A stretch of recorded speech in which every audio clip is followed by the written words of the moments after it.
Hi, it's Jane, and it's Tunisian Tuesday. Thought I would go over a couple of books that I have in my library. These are not all of them. I have a lot more on Tunisian. It's just some of them are still in the garage packed away, and I just haven't gotten to them. But I found another hook while I was looking, and I believe this was a hook that probably was given out with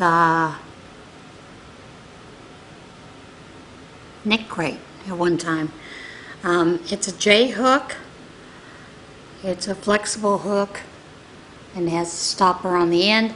I think that is the hook that they included when they featured Tony Lipsky's Tunisian shawl.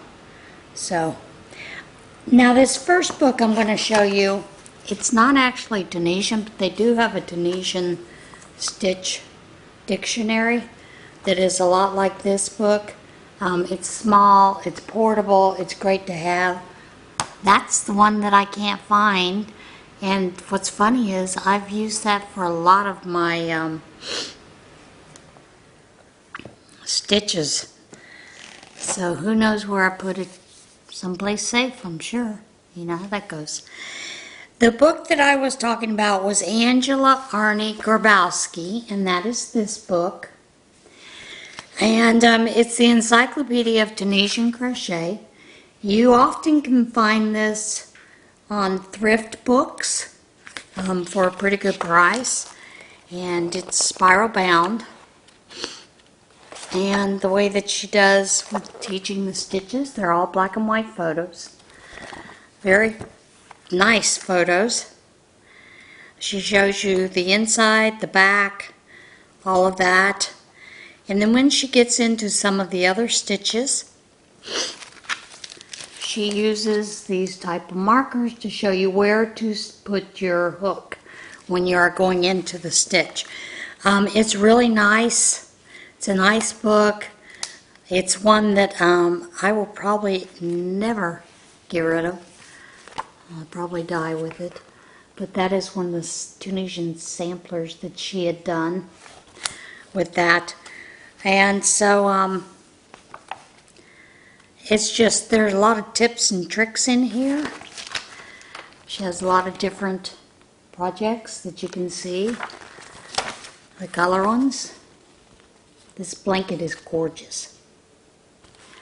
And it's just amazing what you can do with Tunisian crochet if you take a little time and mix it up a little bit.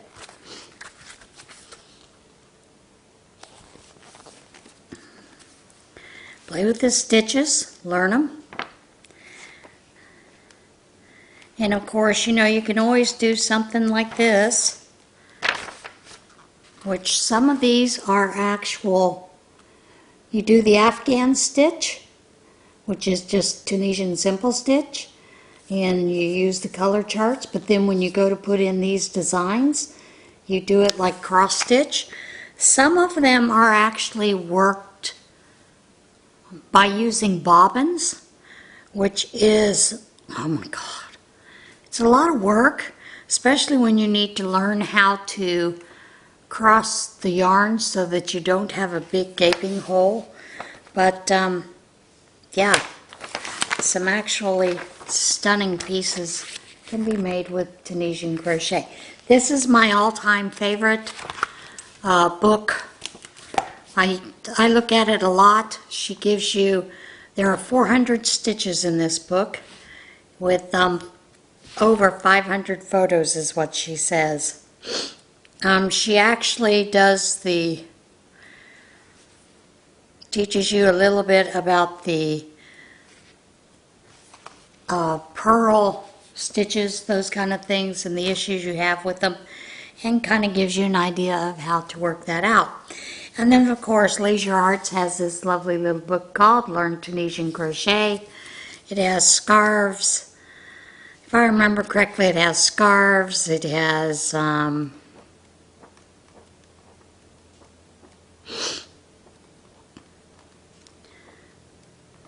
beanie that you can do, slouchy beanie. It also has the mitts, those things right back there. It's a very nice little book. Have I done anything out of it? No. Do I want to? Yes, eventually. Now this is a nice little book that is put together by Petra Tornek Zimmerman. She has a couple of these, and they are Tunisian stitch crochet. They are basic and textured stitches, is in volume 1. And she goes through how to increase with these, the Tunisian purl stitches, how you decrease stitches, binding off, doing grid stitch, reverse stitch, mirror stitch, smooth stitch. See, there are a ton of stitches. So you can do a lot of stitches with Tunisian. And so we'll play with those as we go. These sets, I have 3. I believe there are 5 to get all together. But don't quote me on that. I probably need to look. Then she has Colored in Stripes. That is volume 2. And she shows you how to do those and bring up those colors, change out the colors, do stripes. Very interesting book. And then, of course, volume 3 is what she calls Colorful Pattern Mix. And those are some of the stitches she teaches you in this set of books. Nice set of books. Very lovely. They've got a lot of color pictures in it. So, yeah, they're really great to have. Let me see. I think she has more books.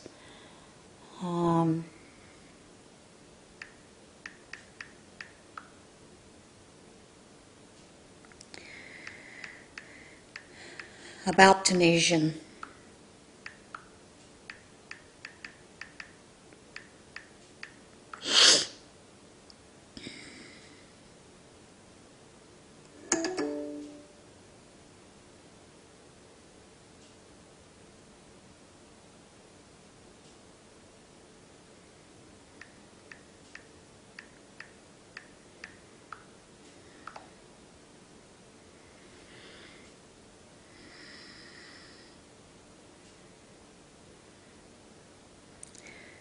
Now I guess that's it. One of the other books, this is the book that I was talking about. It is the Tunisian. Yeah, let's get back to it.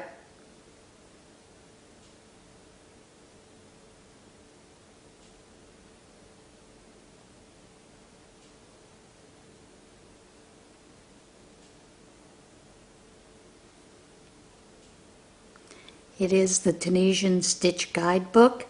That is a great book to have in your library if you're going to be doing Tunisian crochet. Amazon has them. They're about $10. You can get them used many times at thrift books. Even Amazon has used for like $8. I'm not sure if they still have the Kindle version or not. They used to have a Kindle version. So yeah, those are some of the books that we are, that have quite a bit of information. Of course, nowadays there are tons of Tunisian crochet books. A lot of people have been exploring it, and that is great because for the longest time, folks, this was the only book that was around about Tunisian stitch crochet. So I'm glad to see that there are a whole lot more books that are available to us for this. And so what you need to do today, we're going to start with the Tunisian simple stitch. Collins Antonio Frederick. Hang on. Alright, sorry about that. So, so what you're going to need is basically you're going to need some yarn and a hook. We are going to use Tunisian hook. I am going to use my interchangeable hooks. Those are my favorite, and they have the cord on them. But you can certainly use a just plain, straight Tunisian hook that has a stopper on the end. That will be fine for this project. And you'd be surprised on one of those regular hooks with a stopper that you get that are about, I think they're 14 inches long. that you find, the Susan Bates and the boy, you'd be surprised how many stitches that will hold on it. So don't be afraid of it. The thing that you want to keep in mind is if the yarn that you are using calls for an eye hook, you want to go up 1 to 2 sizes larger. More is better. I am probably going to use an L hook with a worsted weight. I may use a K, but I'm trying to debate on which one I'm going to use, but you'll see that when we get to the table. I'm using worsted weight. You can use a variegated yarn. It does make a very interesting pattern, but I would suggest when you first start out that you use just a basic color. Avoid black. It's a little harder to see where to put those stitches, but grab your yarn and let's get started, and I'll meet you over at the table and we'll get started on a project. All right, see you soon. We may have a little fur baby that tries to help. I don't know. All right, we're ready to start. I am using Stitch Studio yarn, and this is in the soft purple that I'm using. Hope that you can see that. Let me see if I can get this light a little bit better there. All right, first of all, you're basically going to start with a chain like you would normal crochet. I am using an L hook with my interchangeable stitch. And this is a worsted weight yarn, so you're going to chain. We're going to chain 50.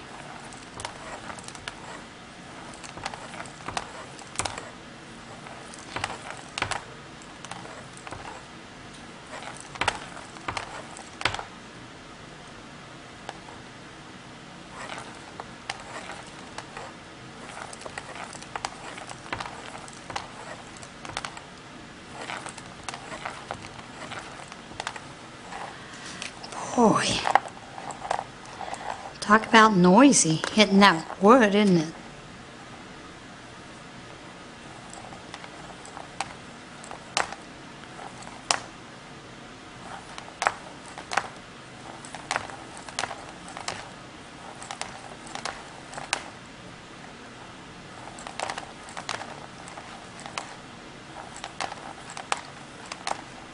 Seven, 38, 39, 40. John Mill Newton, +2, 3. All right, I changed it up to chaining 91 instead of 50.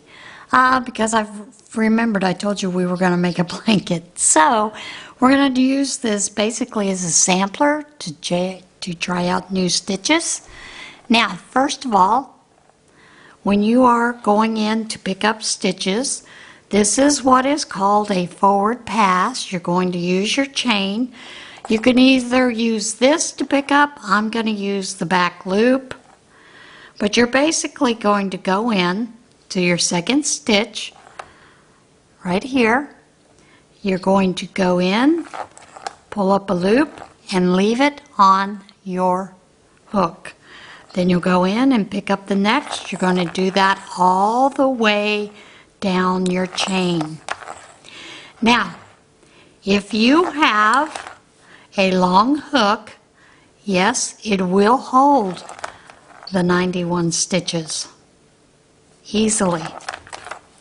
In fact, it'll probably hold more than that. You'd be surprised. So, start picking up all your chains, and when we get back down to the end, then I will show you the second part of this. Remember, Tunisian crochet has 2 parts to each row. One is the forward pass, which is moving forward, picking up those stitches, and then the last part of that row is what we call the return pass. All right, pick up those stitches and I'll meet you back in a few minutes. Now, as you can see, I've got all these stitches on my hook, and if you had just that 14-inch hook, you would be able to get all of those on plus more. All right, now we are going to do the normal return pass, and that consists of chaining 1,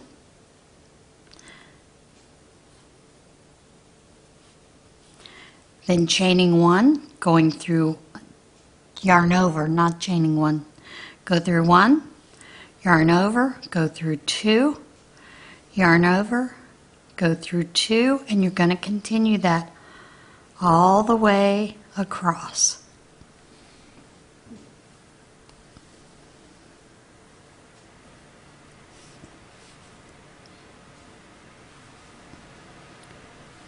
This is a normal return pass.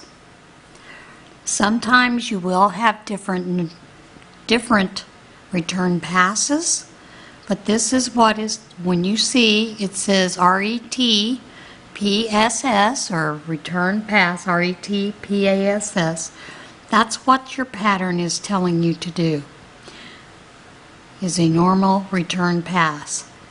If you are doing a different return pass, there will be instructions on it.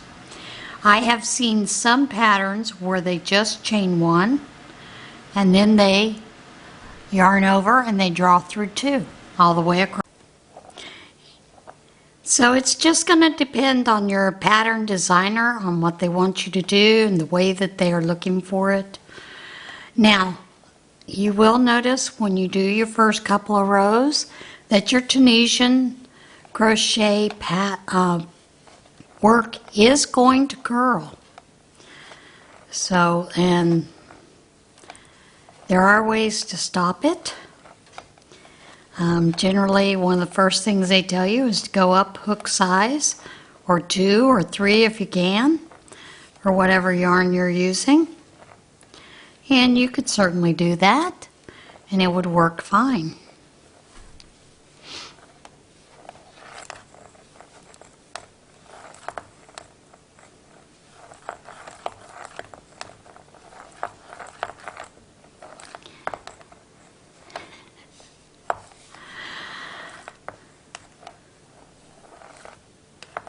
And I do apologize for that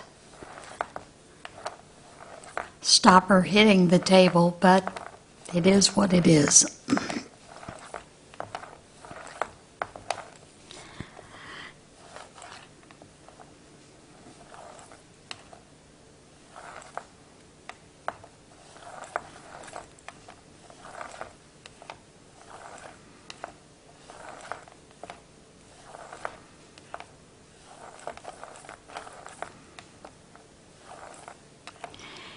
And we're coming up to the end,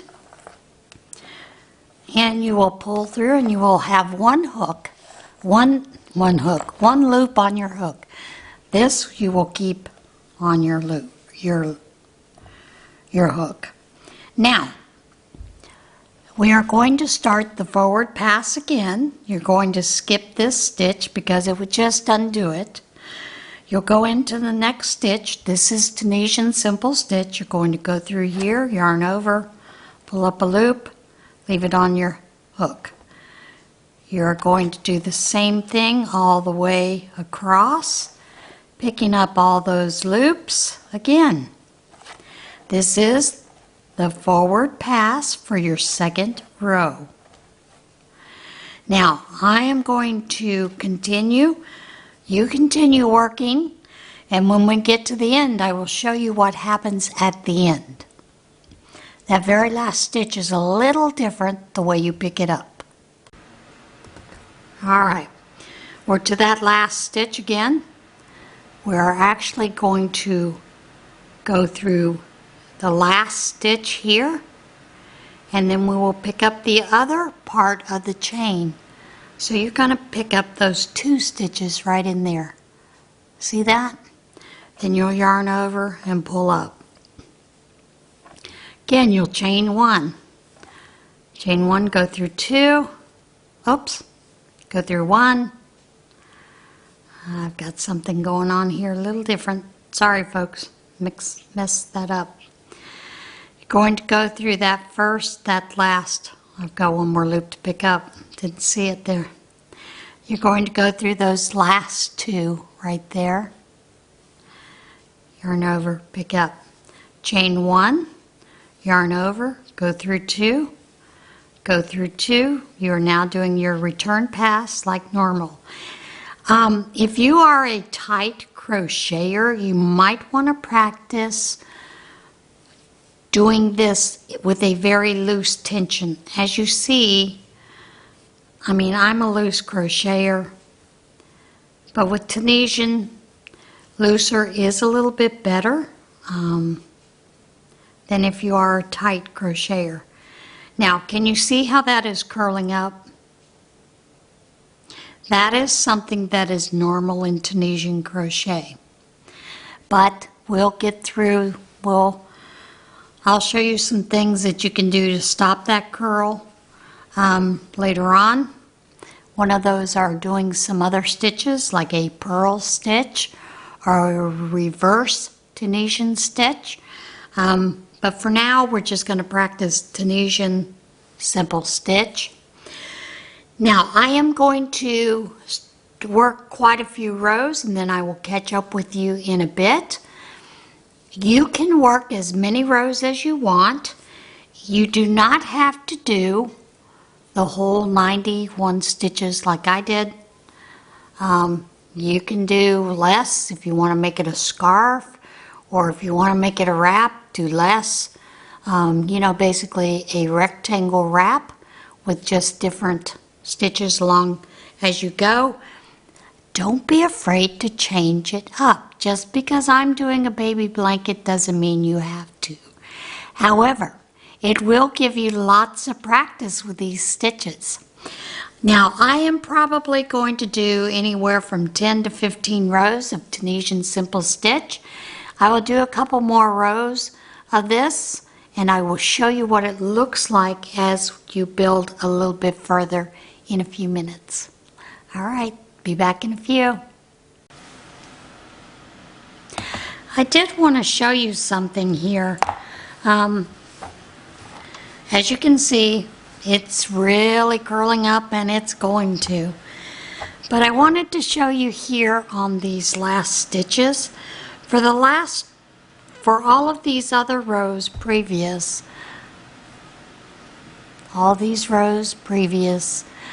when I got to this point, I was telling you to chain 1, then yarn over, pull through 1, then yarn over, pull through 2. And you get a little bit of a different look on the edge there, but the last 2 rows, this row and this row, I just did what most people normally do, which is chain 1, then yarn over and pull through 2 all the way across. It really doesn't matter which you choose to use as long as you are consistent with what you are doing. Okay? That is the main thing, is to be consistent. Now, I am going to show you a little bit about counting rows with Tunisian. As you can see, this was your foundation row right here. So as we count, we have 1, 2, 3, 4, 5, 6, 7, 8, 9, 10. And this would be row 11. And it is a row. So you need to keep that in mind, because regardless if I were going to bind off right now, that would be a completed row. So this top part, even though we've not started picking up those stitches, is considered a row. Now, I am going to change up the stitch next, and that will be the video for next week. And we'll do a different little stitch, and then I will show you on a sampler a way to stop this curling that helps a little bit. Now, with Tunisian, one of your best friends is to block it. And one of the things that I normally do with Tunisian, if I've just done it like this without doing the other tricks, is to steam block it, which basically kills the fabric. A lot of people don't like doing that with acrylics. I don't have an issue with it because I found it really doesn't matter in the softness of it, but it does stop it from doing a lot of that curling up. There are ways that you can actually crochet back in the back here to change that and to uncurl it, but that is one of the things that happens with Tunisian. It normally just curls. So yeah, I will show you with a small sample some different techniques people have used to stop that curling, but we will do that next week. Next week we will do a different stitch. I am doing a stitch sampler as a blanket. This is going to be a small baby blanket, and it is going to be small. It's probably maybe 60 inches wide, if that, maybe 50. I'll have to measure it, but I'll measure it next week, and then we'll get to it. But yeah, that is it for this week's Tunisian Tuesday. I hope you'll join me next week, and until then, I'll see you. Bye.